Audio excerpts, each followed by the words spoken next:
و صاف رون رو به هم میچسبونیم. شکم منقبض، باسن منقبض، پای پشتی و پاشنه برمیگرده. عالی.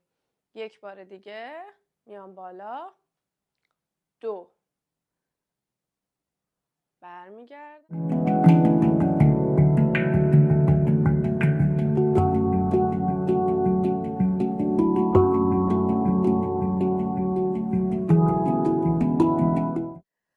اگر خواستید به صورت تک نفره انجام بدید که 2 تا دستتون رو اینجوری باز میگیرید و این پا رو میارید حالا هر جا که راحت بودید نگهش میدارید، یا به کمک دیوار یه دست میگید به دیوار، یه دست دیگر رو هم.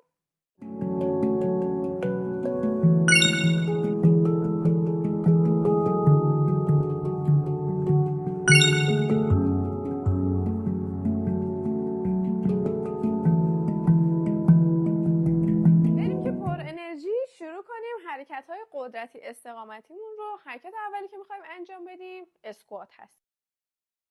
اینجوری حالت ضربدری، یعنی هر دوتامون دست راستمون یا هر دوتامون دست چپمون رو میگیریم به هم دیگه به شکلی که مچ دستمون رو، من مچ دست مادر رو گرفتم، مادرم مچ دست من رو، و فاصلمون به اندازه‌ای که دستمون کاملا صاف باشه. اینجوری به سمت عقب نیستیم، اینجوری خمم حالت نیست. اسکوات جا به جا.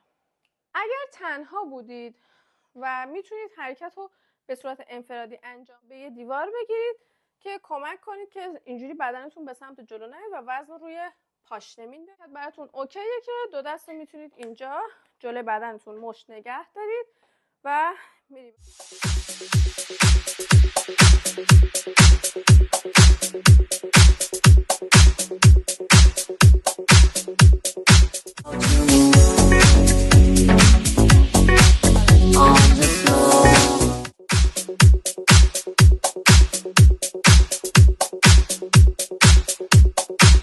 داخلم نمیاد، به سمت بیرون نگهش میداریم. برو.